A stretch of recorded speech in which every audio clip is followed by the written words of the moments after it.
Hey, what's up? I'm Patrick from the National Film Society. A couple days ago, I said I was going to be part of a Zoom Q&A for the first cut of H.P. Mendoza's film, Bitter Melon. For those of you who don't know, Bitter Melon is a film about a Filipino American family that gets together over the Christmas holidays and conspires to kill an abusive family member played by me. Yeah. It was a ton of fun, and I appreciate the fact that the Roxie Theater in San Francisco put it together and that HP coordinated everybody. It went for an hour. Honestly, I wish it went on for 2. It was great to see everyone in the virtual flesh and relive some of the memories of being a part of this film. If you've seen Bitter Melon, then you'll really dig a lot of the stuff that's in this Q&A. If you haven't seen it, you can still watch the first cut for free on the Roxie Virtual Cinema. I'll link that below. All you gotta do is sign up and you can watch it whenever you want up until October 15th. And beyond that, Bitter Melon is available in all the typical places on digital, and you can also get the DVD and Blu-ray on Amazon. I guess I'll link that below too. And I think right now it's streaming for free on Amazon Prime, so definitely go check that out. Check out the first cut version and check out the final cut version, and then maybe you can compare. So for this video, I broke it up into chapters. Basically, each chapter is just a new question, so you can hear the question and jump forward, backward, however, just to see and hear everyone's different responses if you want. It was a lot of fun. Again, thank you to HP, the Roxie Theater, and Michelle Meow, who was an excellent moderator. Like, where do you learn to do that? Hope you enjoy, hope you get something out of it, and don't forget to subscribe to the National Film Society for more videos of all kinds. And if you have any additional questions or comments, please do leave them in the comments below, and I will forward them to the appropriate party and get you an answer. So hope you're well, take care, stay safe, on with the show. Before I introduce you to Michelle Meow, who's going to be our moderator tonight, I just wanted to explain how this is going to work. The first 20 minutes will be a moderated discussion between Michelle and HP and some of the cast of Bitter Melon. And after that, we're going to open it up to audience questions, which you can submit through the chat on Zoom or via Facebook. So if you have a question, type it in there, and our tech team, Jared, will pass that along to Michelle. I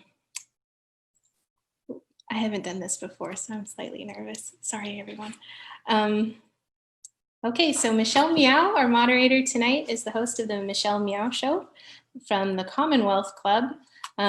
She's a leading voice of the LGBT community in the San Francisco Bay Area. She got her BA in broadcast journalism from SF State, and shortly thereafter started her career in radio.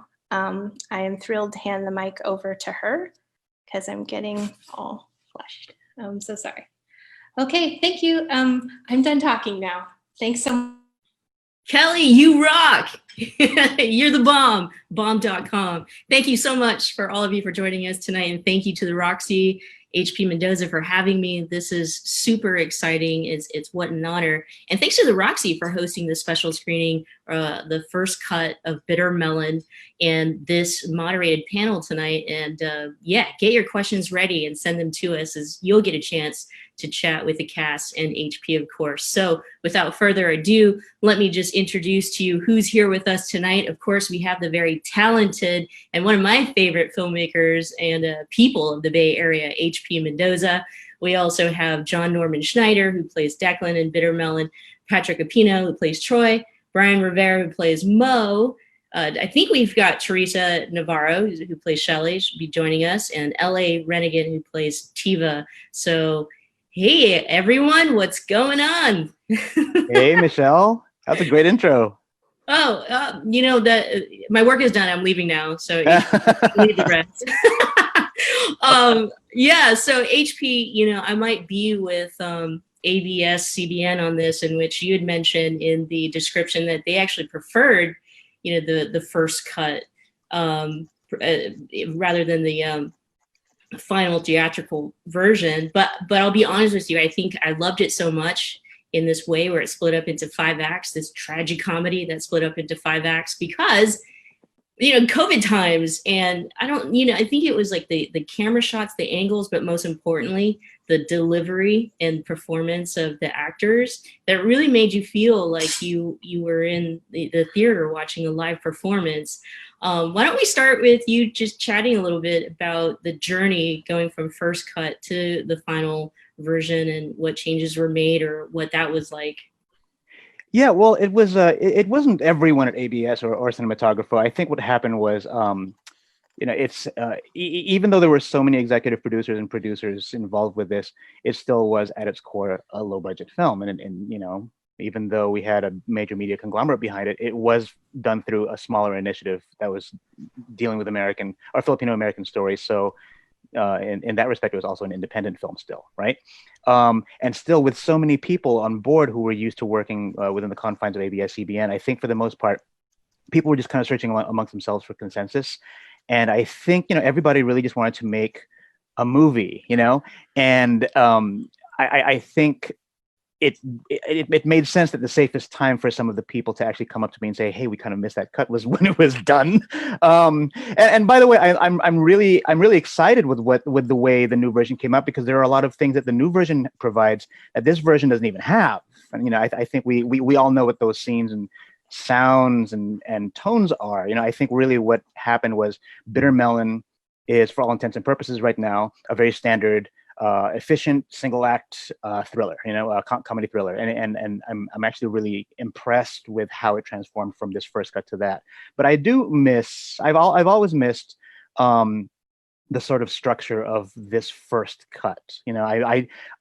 I do miss that the title Bitter Melon doesn't come up until like an hour and 20 minutes into the movie. It was just these weird things, these really weird things that made the movie weird. And the truth is, when you have that many people and so many different things at stake, you can't go too weird, because the people who might champion the weirdness might feel like odd man out and they just don't say anything. And I don't blame anybody for that. This was a very, very interesting experience. Well, happy Filipino American History Month, everyone, by the way. And I'm glad that we're watching this movie and looking at it from the perspective of, the issues that impact our families, our community, the nuclear family, if you will. And so there are a lot of themes that come up in Bitter Melon. So to the panel, this is a question for all of you. The characters each address many themes that are hard to talk about and sometimes include issues like domestic violence, toxic masculinity, addiction, homophobia, complex family issues, and many more themes, all while, in my opinion, paying homage in a lot of ways to Filipino culture and representation. And when you play a character like this, it could be cathartic, it could be healing to play these roles while addressing these real life issues. What was it like for you? And so we'll start with Jon. Yeah, I agree with what you said. I think when I first encountered the script, I was so excited by it and inspired, because I don't think, and I told HP this, I think, when we were first talking about it, that I'd never seen a story like this before, in sort of told in this way. And I recognized so much of my own sort of family experience. I mean, not the murder part, obviously. But yeah, I was just so, like you said, it felt like it ticked off so many boxes of experiences that I've had that I've never had the chance to articulate as an actor, especially in such a funny and exciting kind of visceral way, which is how I perceived the script. And it was a joy to be able to go to set every day and be able to, all the ups and downs of this family were really fun to sort of experience with the rest of the cast. Patrick, I mean, you're I think one of my favorite villains, hero villain. I don't know. In the end, though, gosh, there's so much you got me. I totally thought Declan did a piece on his brother, but didn't. But yeah, Patrick, same question. What was it like playing these characters and talking about these issues and these representations? It was it was deep. I mean, I think again, like working with when HP gave me the script, it was it was intense, and I think that working with the cast, I mean, as soon as between like action or before action, after cut, everything was super chill. I mean, it was hot as hell, but through no one's fault. But like, I think the vibe on the set was super important to keep things flowing. It was.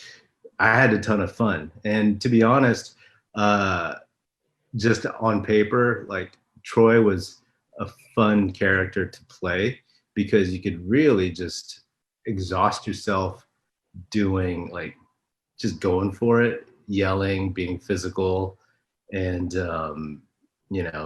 kind of trying to walk that fine line. I talked to HP about this from the very outset, like fine line between being like this villain and then being the likability, like the kind of the immaturity, but also he has like this odd innocence. You know what I mean? Despite all the violence and all the other BS. So I don't know. It was fun. I mean, playing a villain is always fun.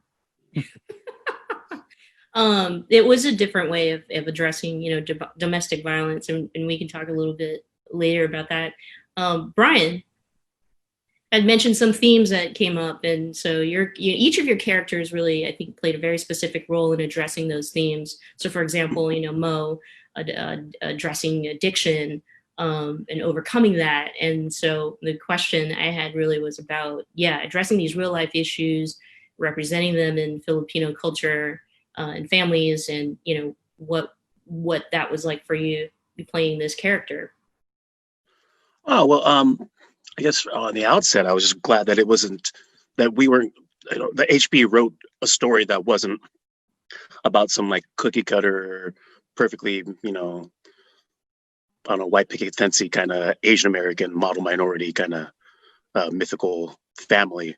That we were real people who had problems and issues, and we dealt with them and deal with them in different ways. And so I guess that was his outlet in his life, was just turning to inward and trying to lose himself. And so I'm grateful for that, and I'm glad this story shows Mo after that fact and trying to face his past demons and having kicked the habit. It's a good starting off point for him. Theresa, we'll ask the same question for you, which again, playing a tough role, in my opinion, victim of domestic violence, and and so if you could, I had opened up with saying sometimes when you play these roles, it can be healing, for yourself to address real issues, but in art form. Yeah, I think first of all, thank you to the Roxie and everybody for bringing this film out for Filipino American History Month. I think it's really critical, and going back to kind of what Brian and folks are saying, it's like there's this burden of representation within communities. Specifically, I would say what would be specific to Filipino American creator experience is that kind of sense of hiat, where you have a sense of shame, where you don't like not wanting to divulge dirty secrets, and in this case things that are really like open secrets, right, which is also like another characteristic of our community. But for me, this is my fourth project with HP, and beyond just like loving him as a human, really admiring and being inspired by him as an artist, and wanting to like be able to participate in creating or allowing the worlds that he imagines to be real for folks, and so the character of Shelley is really interesting because, my responsibility is not to turn her into a trope, right? And also to understand that she's like so many women and men that I know in my life growing up in the Bay, where, I'm from the Bay Area, I'm from the East Bay specifically. That's who I am. I've lived in different parts of the country, and I still think females from the East Bay are like nothing else on earth, so there's an element of like a toughness, and that idea that that language of victimhood is not necessarily useful for folks who are trying to leave those types of situations, right? And it really brought up a lot of things with me around class, around shame, around prescribed roles within Filipino American families when masculinity is performed in a particular way, but in the reality of that women in the family also have a particular type of power, right? So those are all the things, not to be all heady, but like those are the things that really came up for me. And then I think also it's really like something that was really special, especially growing up in the Bay, is that it wasn't just a Filipino story. It was about it being Ilocano, and myself not being Ilocano, but dating a lot of Ilocano dudes in the Bay Area. Like, not my husband now, because he's not. Anyway, yeah, that idea that there is a way that I had read into this character where it's like, it's not explicit that she's Ilocano as someone who has been in relationships with like really tight-knit Ilocano families, like that feeling of being an outsider, because like, yeah, we're all Filipino, but like, it's the first time I had seen Ilocano like language spoken or, in script. And I'd like be thinking about that at family parties where it was like, this is actually like these are mutually unintelligible languages. Like this is not a dialect, like these are different languages, like, so anyway, that's just a shout out to HP for keeping it real that way. That's awesome. That's awesome. Thank you so much for that. LA. Oh, yeah, when I, sorry, I was like, hello. I'm LA. Same question. Yeah. And just kind of what things, were brought up for you in your role. And I mean, HP did such an incredible job weaving these important themes right into your characters.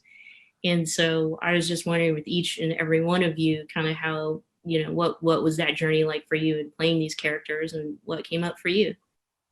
Well, I am definitely one of HP's biggest fans. We've done quite a few projects together, and every project he continues to amaze me. I know he's been talking about this script for a very long time, and what I really loved about it was that it felt so Bay Area. It's like my family, every family. I could identify with every character in here, and the different themes and just all the different parties and all the different kinds of family members too. I remember I always had that one cousin. I was like, yeah, Chiva's here. Like, yeah, like it's on, like your like favorite cousin that was always around, that wasn't necessarily part of like the nuclear family, but what is really nuclear in the Filipino American world, because it's everybody is all family, right? But I get that, and I get that they had like her and Declan had such a special relationship, and the one that's always like, yeah, well, I want to help out and let me know if you need anything. But at the end of the day, it's like when push comes to shove, he's like, I don't want to get involved. So it's like, okay, so you want to be in it when you want to be in it, but then when you don't want to be in it, you can step out. So it's kind of like, I mean, I saw so many of my different uncles and aunties, and it was so refreshing to see something because, like, I talked to my mom and she's like, oh, and on this drama I was watching, blah, blah, blah. And I'm like, I feel like a lot of the Filipino television that I know is like the dramas, like the crazy way out soaps, or like the movies that are just so over dramatic, or maybe it's just, my mom and my grandma's taste in films. It's really amazing to see such a young and fresh and innovative perspective on a Filipino American family. And again, not just something that it's like, oh, it's a movie and it's about Filipino food, and yay, look at us Filipinos are great, like we were saying before, but things that delve into really deep issues that aren't talked about, that aren't addressed, but we all know are there and deal with in our family. So I just thought it was really amazing, and it's really a special project. I'm just so happy to be a part of it. So yeah, I like that your characters and activists, because who's not an activist in the San Francisco Bay Area? But HB, these are your experiences though, that Bitter Melon focuses on these themes, and so homophobia, I'd mentioned that, and Declan plays a role in which I assumed is kind of you. So anything you wanted to add, to no, meaning like, his story or his experiences with his relationship with his brother. then so anything you wanted to add to that question? Well, I mean, yeah, this script was basically a roman à clef, which is to say that a lot of the characters are just thinly veiled. Like I think I've changed characters' names by like one letter. So and I think, you know, during the festival circuit, I and my mother and my aunt, who basically played herself in the film, all said that this is our story. But the one thing that makes me excited about being able to screen this cut is that this 5-act structure just kind of like blatantly says from the get-go, this is not a normal movie, weird things are going to happen, you know? Like, I don't think we ever play it safe in this cut, because it's like, oh, this take is lasting a lot longer, and what are they trying to say with that? And you get those feelings early on, and I feel like when you establish feelings like that early on in a film, the audience is either with it or they're not. And if you're with it, then you're ready for anything. And I think that when you start getting into these versions, these different variants of examinations and dissections of masculinity, toxic or otherwise, you go with it. You know what I mean? So I think that second act of Bitter Melon works better as an act 2 and 3. You know, and I think it's interesting because oh, Patrick, you're gonna have to help me with the pronunciation. I'm mess this up. Princess Punzalan, she's from Yellow Rose. She's also in Johnny Loves Dolores. She messaged and That's good enough for me. Yeah, or Bernadette, I think she goes by. But you know, I was flattered to get this message. She's like, I just saw the first cut of Bitter Melon, and I have to say my favorite scene was that card trick scene. You know, she was like this. It was just so magical, and just how it just led Declan to that realization. I was like, wow, you know what? If I didn't listen to that note that said, just cut it out, it's too weird, I would have had Princesses okay. You know, and I think a lot of it has to do with the fact that before you even get to that point, you have all this other weird stuff happening. It just kind of slows down, and you just kind of like you rest into certain scenes. And I will say that you know, again, I love the final cut. I love the theatrical cut. I love that a lot of people have seen it. But the one note I did get from a lot of people is, where'd that whole talk about homophobia come from? And where'd that talk about like racism in the gay community come from? And it's just like, yeah, it's true. You know, when you have it just be this like single act, it really just is about a Filipino family trying to murder Troy. But when you let it kind of rest and you hear what everyone has to say, it's like people are picking up that like every, kind of like in Eyes Wide Shut, how every scene is about sex. In this here, every conversation is about masculinity, you know, whether it's about the gay community, whether it's about racism and, if you know, effeminate behavior or perceived effeminate behavior. It is sort of my predilection, and I think it comes through. I love that. I love that. It kind of it's like, you know, I'm just the viewer, and so now it makes a whole lot of sense. In some ways, I was just like, oh, you know, it's not as Asians or APIs. You kind of, especially in film, like you're not supposed to be weird, or I mean, if you're weird, you're supposed to be awkward. You know, weird is different. But I enjoyed that this is a tragedy comedy in that sense. I want to, before we turn it over to the audience for your questions, I do want to give some space to talking about, you know, one other issue that was brought up, one other theme in Bitter Melon, the gentrification of our communities and neighborhoods. You know, during these COVID times, you know, on top of the gentrification, we really should talk about the fact that, you know, COVID-19, this pandemic really impacts and affects essential workers. In California alone, I think it's about 20% of healthcare workers identify as Filipino. And so, you know, I think that I want to give space, and this is really just to open up to any of you who want to, you know, talk about it.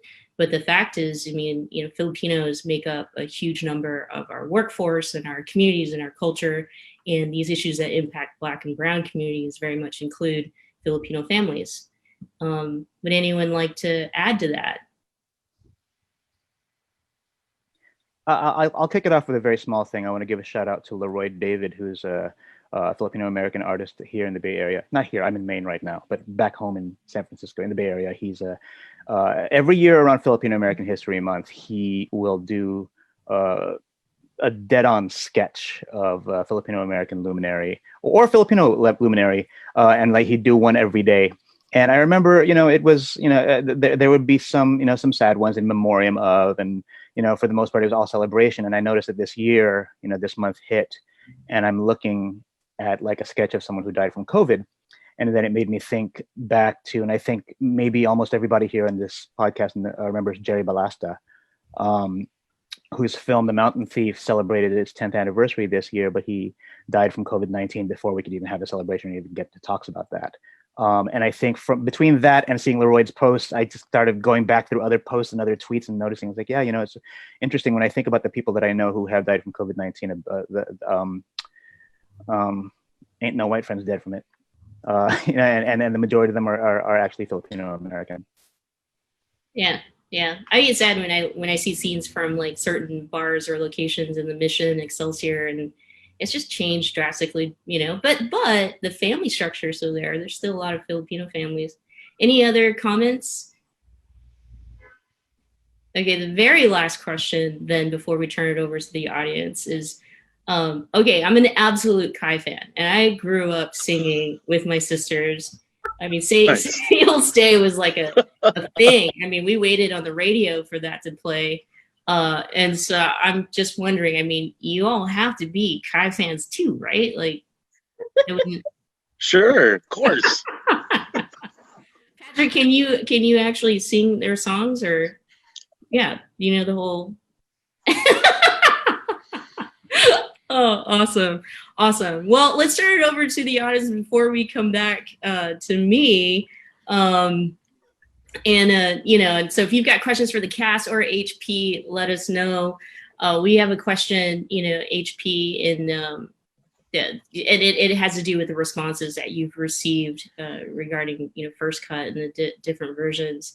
In the music, I mean, I think we should talk about the scoring of Bitter Melon and how that might have been different from all the other films that you have done. I think that I got so stuck on making a needle drop movie. I was like, oh, I want to be that guy that can just, kind of take his record collection and just put it into a movie. And I'd first written this script in '97, and back then it was called He Ain't Heavy, He's My Brother. And it was going to be a lot wackier. The whole thing was just going to be all like licensed music. I mean, wacky. Like, there was going to be like a torture scene where like Declan is like, torturing Troy, and Roberta Flack's Killing Me Softly is playing. And it was going to be that kind of wacky film. The truth is, in '97, I wish we did that. I mean, we could. There's a second cut. I do think though that I wasn't mature enough to really get what I was trying to go for at that time, because I was just kind of examining the feelings I had around my own family and the domestic abuse and violence that was happening in my family and the families of other Filipino Americans that I knew growing up.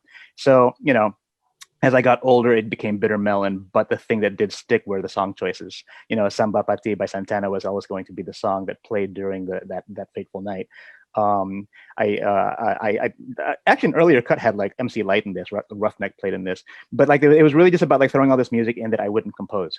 And as you know, Michelle, all the movies I did before Bitter Melon, like I composed all the music. I was always the person behind the music, and this time I had the chance to work with somebody who could help me with orchestration, because what happened is we couldn't get the rights to He Ain't Heavy, He's My Brother, and we even had like we had a contingency plan. We had the cast sing a song that I wrote, and then that made me feel really weird because it didn't have the same ring, right? So we just cut that scene out altogether, and we while we're scoring together, I co-composed the score with Marco D'Ambrosio, who's a great composer, and he was an invisible hero of mine. I was telling him about my heroes in sound design and sound for films, and I'm in his studio for the first time. And he points at the posters for things that he actually created that I just referenced.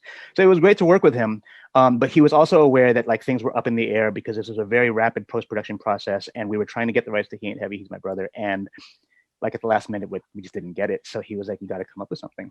And that's when I made Wind Chime, and this is the interesting thing, is like ever since this first cut started screening, I would get like DMs and messages from people who would say like, hey, I like it, and it's awesome with He Ain't Heavy, He's My Brother, still like your song better. I'm like, oh, well, that's nice. You're also a friend, you're supposed to say that. But like, even like, if you hear like, Hurt by Johnny Cash is playing in there. Back in '97, it was Hurt by Nine Inch Nails. And as I got older, I did the cover, and that also fell through, and I actually used one of my own songs there. I think it was Patrick Epino who told me that he actually prefers it with my song in there too. So as far as the music goes, Bitter Melon is exactly it landed exactly in the middle of between the spectrum of me wanting it to be like my needle drop like Tarantino style soundtrack, and another one of the movies that I compose all by myself. Awesome. We have a question from Christopher. For some of those single take shots, specifically the one at the beginning when everyone shows up, how much rehearsal was done in order to get the flow and blocking down to keep the natural pacing of that scene? I'd love for someone else to feel this, because we were all equally stressed out by it here. So if anybody wants to feel, I mean, I can take it, but we all went through the same thing. Oh, Patrick. From what I remember, and correct me if I'm wrong, we just blocked it out right before, and we ran lines. Like, did we run lines, or we just kind of blocked it? Like, one take wonder, dude. One take wonder. No, we ran some lines. Really, the only preparation was me and Julie going into the space the day before and drawing a diagram, and arrogantly believing this will go exactly to plan. And then we ran lines, and like everything changed, because of course suddenly you fill the space with actual like human bodies, and you have to go with the flow. And suddenly we were all in it together. We were just like, okay, so take one. We're not keeping this, but this is take one. Action. Oh, wow. When I read that, I mean, the single takes, I think that's what really got me, especially, first cut. Because again, it seemed like you were watching a live, performance.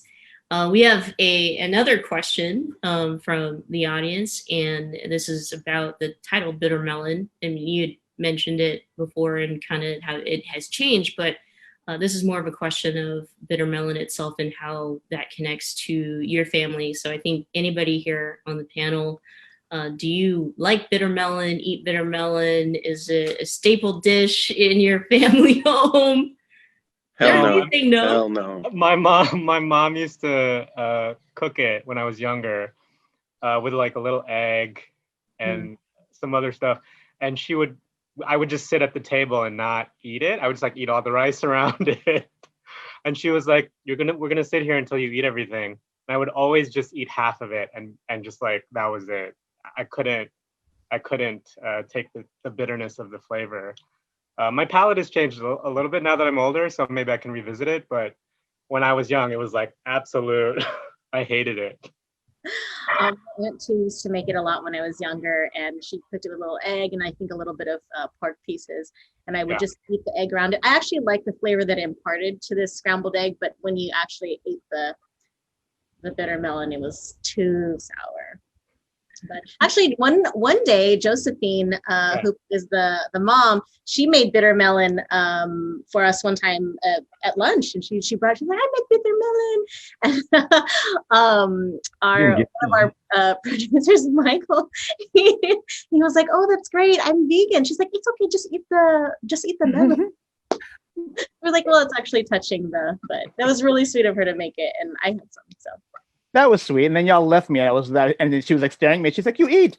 I finished it. My Lola used to say, I don't like the taste, but I would have to eat it when my grandma made it. And she said that it was actually good for your blood, like that you eat it to like clean your blood out. So I thought that's one of the things that they say about it. Yeah, my mom said that too. I couldn't. I was like, then let my blood be dirty. No, it's during regla time for the ladies. That's what they say. Oh, yes. Brian, did you eat any of that that day? Or I mean, what's your relationship to bitter melon? Well, for the sake of good manners, I scooped a little bit on my plate, but I took a tiny nibble and like, nope. My parents love that shit. My mom still cooks with it sometimes, so just for herself. But yeah, for people who don't know, that it tastes exactly like liquid dishwashing detergent. Having tasted that before in my life as a child, using swear words. But yeah, it's just it's disgusting. And then there was a time where my dad bought one of those juicers, extruders. So it just takes all the liquid out, but leaves all the pulp behind. And I came home one day and I saw this big old jar with a spigot at the bottom inside the fridge, and it had this like bright green liquid. And for some reason, I thought it was apple juice, or the like, or celery juice. I don't know, but it was bitter melon juice, and it was disgusting. Just pure, unadulterated. Yeah. I might be the only one here on this panel that likes it. Wow. My palate's changed a little bit. I can now have it because I realize that there are a lot of things that as an adult I enjoy, like bitters, and so for the record, my husband, who was one of the producers on Bitter Melon, he thought it was weird that I didn't like Bitter Melon because I loved bitters. So he was like, for the wrap party, I'm going to make a bitter melon cocktail. And I actually thought it was, did you guys all try that? It was like gin and bitter melon. I thought it was really good. Oh, I didn't know there was bitter melon in it, but it did taste good. Yeah, it was in the big like jug that was sitting in the middle of the kitchen. That was bitter melon and gin. Was I gone by that point? No, because I no, you slept over, didn't you? Yeah. That's how much gin and bitter melon you had. Oh wow. All right, we get a question from Donovan. First off, I just want to compliment the entire cast and thank the ones who are doing this for the fans. My question is for HP. What was it like going from such a small crew on I Am Ghost to a more traditional studio film? Was there a huge adjustment period, or did everything just click? Nothing just clicked about Bitter Melon, and a lot of that was because, and it wasn't just the transition from having a six-person crew for I Am a Ghost to this, but it's also because I'd worked on Fruit Fly before I Am a Ghost, and before I Am a Ghost, I'd worked on Colma the Musical with Richard Wong and Ellie Renigen, who's here. And Theresa Navarro was also in Fruit Fly, so you remember how big that was, right? Fruit Fly was actually kind of a big independent film, but only $25,000, still pretty big. Yay, free Asian labor. And I remember like going from Fruit Fly to I Am a Ghost, there was this moment where I said, okay, hey, let's pare it down a little bit. My husband and I were like, let's just make this, I had this idea for a ghost film, and he was like, we could do that. And we formed a 6-person crew, and we thought because of how well I Am a Ghost did, that was our future. That was like where we would be from then on. We would just be like super, super DIY from that point going forward. And then all of a sudden, getting an email from Miguel Sevilla at Cinematographo at ABS-CBN. And imagine going from like that, skeleton crew to working with this major media conglomerate from the Philippines, and like you just kind of, there are ways you do a film. And I think the interesting thing that happened there was, I wanted to surround myself with people who were just like senior to me and just like had done a lot of bigger films, and I was open to the idea of being shown the ropes of what it took to make a real movie, like a real movie, which in hindsight I realized is I maybe just shit on myself too much by saying things like that, but I you know what I mean, right? Like you're moving into a different realm. Theresa, you know what I mean. You moved into the different realm before I did, going into bigger films, and I think from there what happened was, I think halfway through the process I was like, oh, wait, Bitter Melon's even more personal than I Am a Ghost. And I think there was like this balancing act, and I think Bitter Melon was it was a huge swath of time where I grew the most as a person. I think I went through so many different phases of myself. I went through like the bitter filmmaker phase, the arrogant, you just don't get it guy, the, oh, it is what it is. Like I would go back and forth between shitting myself and shitting on everybody. And I think what I like about this here is the proof that, having something like Bitter Melon, the first cut, versus having a readily available Bitter Melon theatrical cut, what a new thing to happen. We didn't have this growing up. We didn't have multiple movies available to us at our fingertips. I think maybe a lot of this is due to COVID. We have a lot of virtual screenings. Thank you to Roxie for actually having a virtual cinema. But yeah, Donovan, by the way, just interviewed me last night for his podcast for I Am a Ghost, because it's Halloween coming up. And, nice to have 2 movies in 1 month. But I hope that answers your question, Donovan. I'm sober, by the way. Another question: who made all of the amazing food for the Christmas party? My mom. Really? Okay, my mom and Mark, my husband and my mom. Wow. And it was so great because my mom just, she wanted to help out however she could, but she also wanted to be invisible. And she was like, oh, I don't know how to make movies. And so Mark's like, well, let's do this together. I'll make some food. Let's make some dinogoan, which for, you guys out there, dinuguan is a blood stew. And Mark was like, I know how to make it. And he actually like got this recipe. He was going to make like a big blood stew. My mom was like, no, you just make a layer. The rest of it is styrofoam. So she came up with all the little fixes. She was like, Mark, you're not cooking.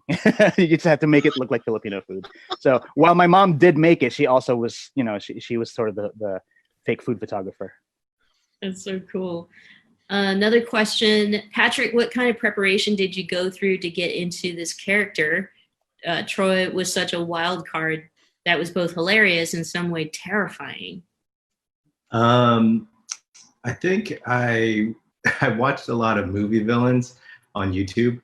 And then I actually thought of friends of mine who I know are violent and abusive. And I think people I don't talk to anymore. And I kind of drew from that. And one thing, HP, is like, I've told you this before, like, I think I had about 89 pages where I had dialogue in the script. And I was like, well, how the hell am I going to memorize this shit? And I just kind of, I winged it, and I was like, I'm going to memorize 3 pages at a time. And so I would like go through 3 pages, read it, and then like say it in my head, and then do that all the way through. And then I did that, I think, twice in the month before we shot. And then just so that it was in my subconscious or whatever. And then when the night before shooting, I had a lot of scenes with Jon, and Jon and I stayed in the same apartment during the shoot. We would run lines, and I'd be like, okay, thank God, like it's somewhere back there. I can bring it to the forefront. And that was really helpful. That was super helpful for me too. Yeah, thank God. Thanks. That's a great question, actually, to ask each and every one of you, how you kind of got into character, because you're, like it's funny, but it's not, I guess. And so you kind of have to go through different stages of like energy. Jon, we'll just ask you, like, we'll go to you and then everyone else. Yeah. Well, like I said before, the script really excited me because I felt like the character of Declan goes through a bunch of different things from top to bottom in this. And I, as a Filipino American actor, I've done a good amount of like theater work in New York, which is where I'm based and where I grew up. But I just had never. I'm still trying to remember. I don't think I've ever seen a Filipino American character that I so related to. So when I read this, there was something like the recognition that I felt for the character was really strong. And getting to work with HP and know him a little bit better, I feel like we are simpatico in many ways in terms of our sort of tastes, which were really important, I think, when you're doing a creative endeavor together. Sort of like tastes were really similar, our reference points were really similar. And so there was something about Declan on the page that I felt like I knew and I could take ownership of, and things that I could I could invent that felt real, and in the playing of it felt like really grounding in a way that I knew that HP would be okay with. And if he wasn't, then we had a very open dialogue. We could talk about it. It was such a pleasure to work with you. I've told you that 5,000 times, but it's still true. And yeah, it just felt very close to me. And so in terms of preparation, it was really just memorizing, and then really trying to remain present, because I felt like I knew him in a way that I don't think I had felt playing other characters that I've played in the past. So I just felt really familiar, and I was really excited to be able to give voice and body to this character's experiences. Felt really like easy in a way, even though it's like hard stuff to do. But yeah, kudos to HP. Brian, any prep for you? Well, yeah. I mean, aside from learning and working it, I did have to wrap my brain around the fact that something that I thought the question came to me early on was like, whoa, okay, I'm the biggest of the 3 brothers, how the hell am I like maybe, the, I don't know, least violent, but like, how come our dad's violence didn't transfer to me? And one answer I had and clung to was that one, instead of enacting that violence to other people, I did that to myself, Mo.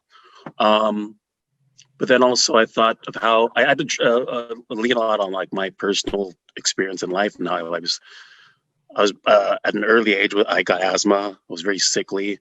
I was born sickly, but so I was discouraged from sports, and thankfully I was good at drawing. And I don't know if I mentioned this to HB, but like my dream job when I was a kid was I wanted to be a comic book artist / architect.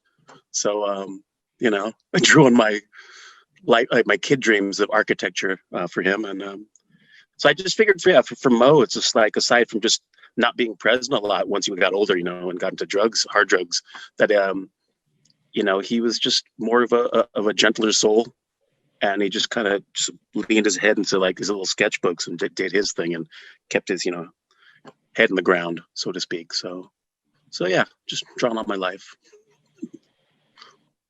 Theresa. Yeah, I think, I wasn't a mother yet when I was playing this role. I was pregnant with my first daughter during the time, which was also like something I just really, when I first found out about the script, it was, probably 8 years, right? Before, or 10 years before we actually went into production. Yeah. And so I think that was one of the things that I was really thinking on and meditating on. And I'd also lived in New York. I had moved away from the Bay Area and was living in New York for around 8 years. So I think just going back home, and I stayed at my mom's house and stayed at my cousin's out in Oakland, and like being in the Bay and kind of like meeting up with friends and being in the Mission where I had partied a lot, right? When we were in the early knots or whatever it's called in the early 2000s. And kind of seeing the changes, right? It's like coming back to or seeing like an ex after not seeing them for a long time, or coming home in that way. So there was a lot of retreading ground, like personal ground. And I think, like I mentioned before, it's I know this woman, I know this person. This person could have been me if I had stayed in relationships and had children with, had a child with, my high school or my whatever, boyfriends from lives past. And what, there's a particular amount of tenderness and responsibility that I felt without it wanting to feel like kawawa, this isn't like a maalala mo kaya letter to, this is an actual person that many of us know. And it's important for us to see them that way, or else there is the reluctance, right, to, it's like the questions that come up when you watch this film, when you see people, when you see your friends or your people or your community reflected back to you. Like, it's like, oh my God, does all the other audience see what I'm seeing? Like, there's an element of like revelation, right? Not only for us as the cast, but hopefully for y'all as the viewers too. In LA. I'm ready this time. Tiva, I know her. I am her. She's a couple of my cousins. So it was really fun to get into her. I also come from a theater background as well. So most of my scenes, I feel like were with Jon, and we really kind of got along really well. We could really play off each other. I felt him very easy to work with and just fun. So what I actually did was, as I was reading the script and trying to memorize my lines, I would just use my phone, the voice memo, the recording, and I would just read the script and give space for my lines. So I would read the other, like his lines, and then give space for mine, and then I would just try and play off of it like that and listen to it either in the car or just at home, and just try and do the scene with myself. And so then when the day came to actually shoot the scenes, they were in my brain, and I could just, Jon has a lovely energy, and I think we played very well off of each other. And we definitely developed an actual friendship. So I felt like that came across the screen as well. So when it came time to play, we just played, and it was a lot of fun. We have a question for Jon. The scene in the bar is so emotional and raw. Was the subject matter something you have a familiarity with, or are you just the world's greatest actor? Well, no to the second question, but I think, and I don't want to speak out of turn, but I know a few Filipino American male identifying writers, and there seems to be like a preoccupation with like the relationship with the father, and that's something that I have a good relationship with my dad, but there is.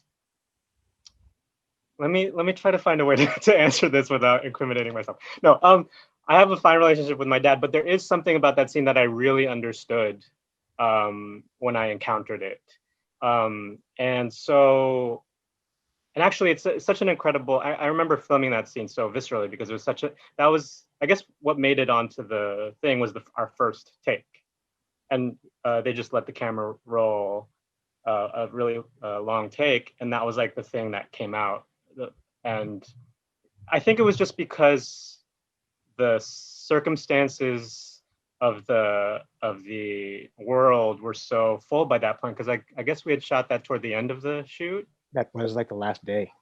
Oh, okay. Well, there you go. So I didn't really have to work for the weight of it, and I had kind of just met Vint, who was playing my dad, and so there was something about just looking across the bar at him and understanding the relationship that even though I do have a good relationship with my dad, that there's something innately crackling about that scene to me in a way that I didn't have to work too hard to get to that moment because it was all there. It was already there. So it's, again, thanks to HP.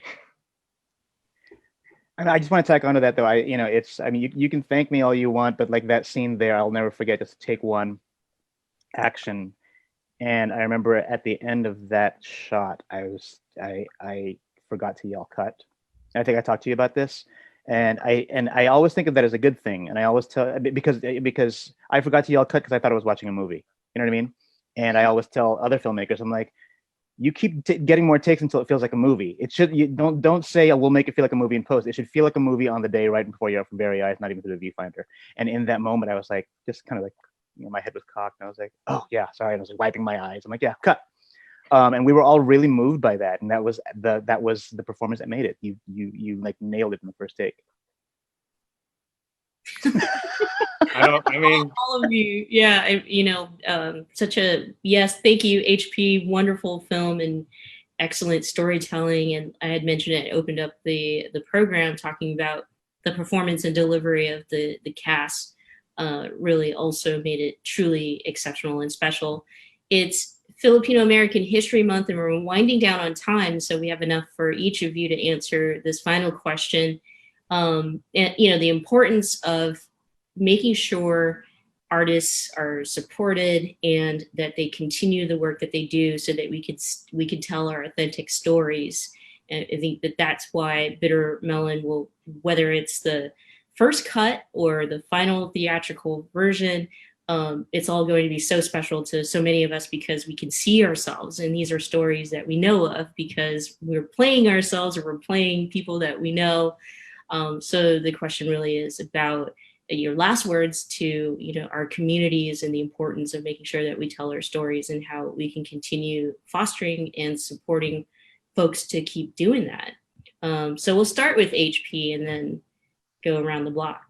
I'll try to make this as brief as possible because I don't want to get over passionate about this, but I do believe that if what you want to do is get your story out there, your authentic story, and you might belong to a marginalized community, do get your story out there and do look for the support of the people around you. Look for the people who are creators as well, and work within that. But also don't be afraid of allyship. I mean, Bitter Melon would not have happened if I just like stuck to just a bunch of Filipinos, and I'm glad it happened through ABS, CBN and Cinematographo, but a lot of people came together. The Bay Area came together. A lot of people came from other places. I mean, Jon, you came from New York.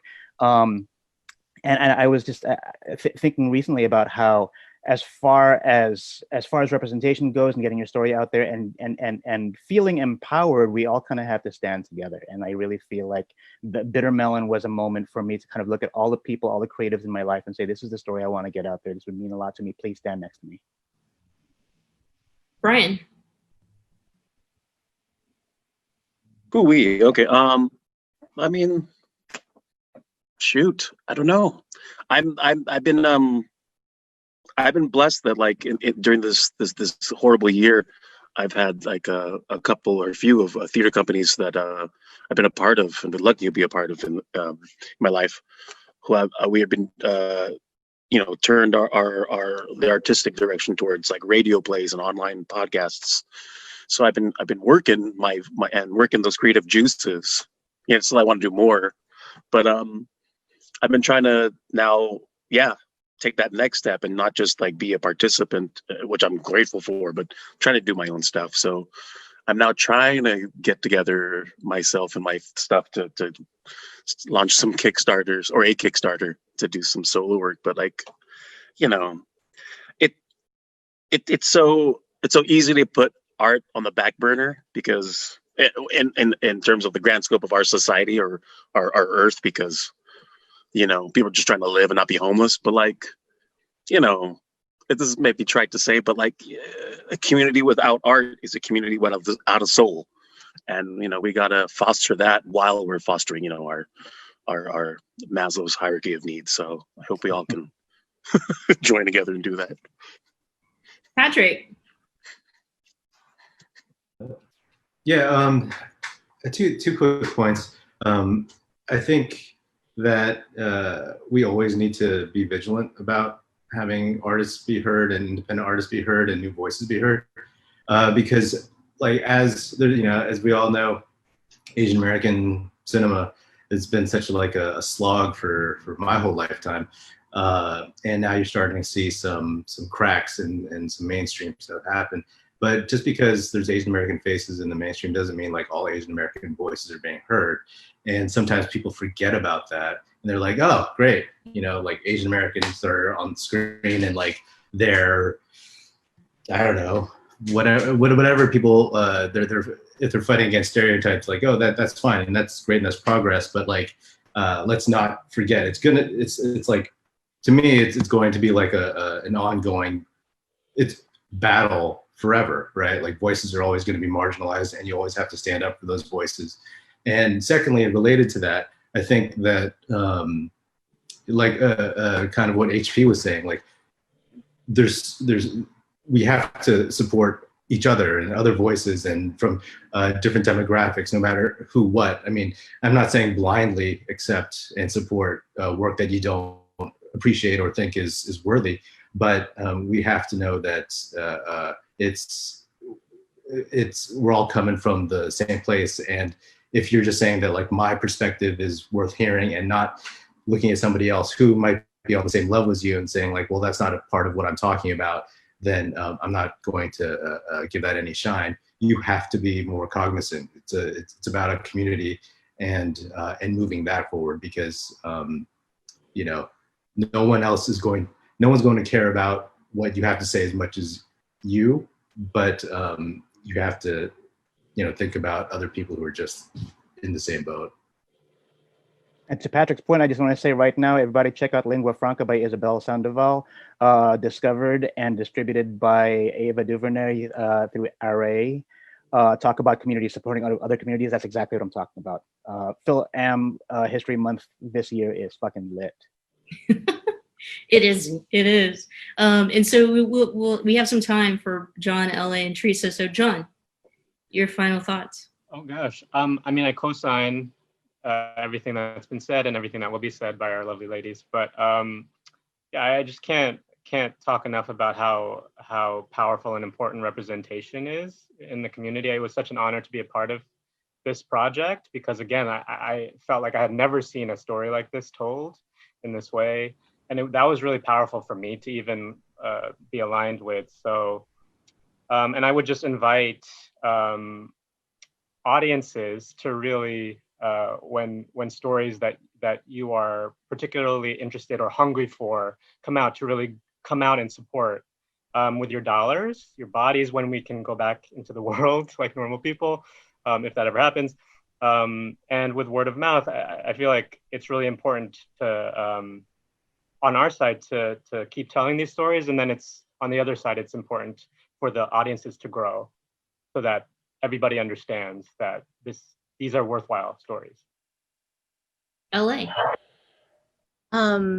We have so many more stories to tell.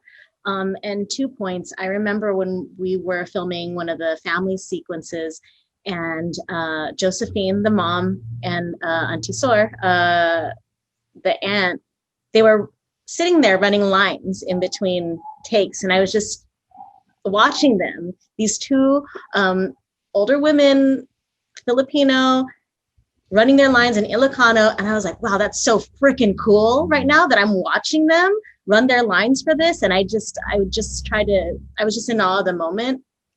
And then I actually watched Bitter Melon with my mom and my aunt, two very important women in my life, domestic abuse survivors, from, partners, from parents. And it really hit me, like the weight of that moment, like watching this special movie with those two women.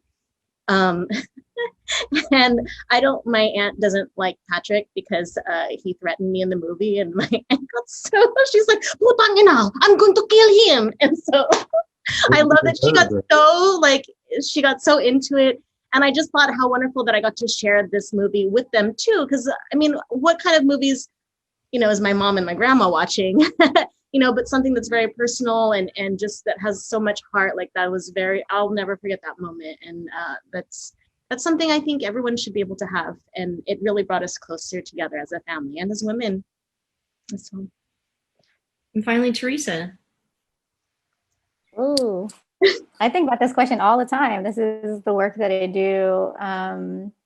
And I guess it's two things as quickly as I can. One, for the artists and the emerging artists, the kind of folks who don't think that they have the right or the experience or the resources to be an artist, I just want to remind you that, it's not a luxury to create, that it is a means of survival for ourselves and for our community, that you tell the story that you are uniquely, positioned to tell. It is essential. So that's one thing. I think a lot of us, maybe children of immigrants, maybe Filipino Americans hear that, that it's not a real contribution, but look at what it's doing for us in terms of the cathartic ability to kind of move through the world with the validation that your experience is like more than just your own, like in that connection to others. And I guess the second part would be a challenge, like, building upon what Jon was saying is, if you're a viewer, if you're a funder, effing support artists like us, dude. Like, for every dollar you spend on Amazon, like, they don't need no money. Like find a bindle stiff, find a kundiman, find a whatever, like pay your artists. It doesn't take that much. How much money do you spend on your Prime account? That is a contribution you could put towards Brian's Kickstarter, shout out whenever that happens. And so, for creators, create, it's in you. And for the folks who have the means, like, put your dollar and your eyeballs where your mouth and your eyeball sockets are. I wanted to end that. That's going to be my end point too, is yes, support the work of all of our artists and our community and preserve our culture. Thank you to HP. Thank you to the entire cast. Truly a gem, and absolutely one of my favorite films, especially the first time I got to talk to HP. And thank you to the Roxie for bringing us all together tonight and being able to highlight Filipino American History Month. And so I'm going to toss it back to Kelly for a final goodbye. Michelle, thank you. Thanks, Michelle. Thank you. Hi, everyone. Oh my God, this was so great. Thank you so much, HP, Michelle, Theresa, LA, Jon, Brian, Patrick. This was so good. I just want to say really quick that we have another amazing event with HP coming up really soon. Starting on October 16th, we have Pinksy TV, which is a program of Filipino American short films. I posted a link to it in our Facebook comment stream. If you want to check that out, we just put that up today. Yeah, this was amazing, and I'm so grateful to all of you for taking the time to, share your stories with us. To everyone who's watching and supporting the Roxie, thanks. You're all beautiful, wonderful people. I think that's probably all I have to say. Have a great night, everyone, and we'll see you later. Maybe our next Q&A on October 22nd. So thanks, everyone. Good night. Thanks, everyone. Thank you. Thanks. Miss you guys. Miss you too.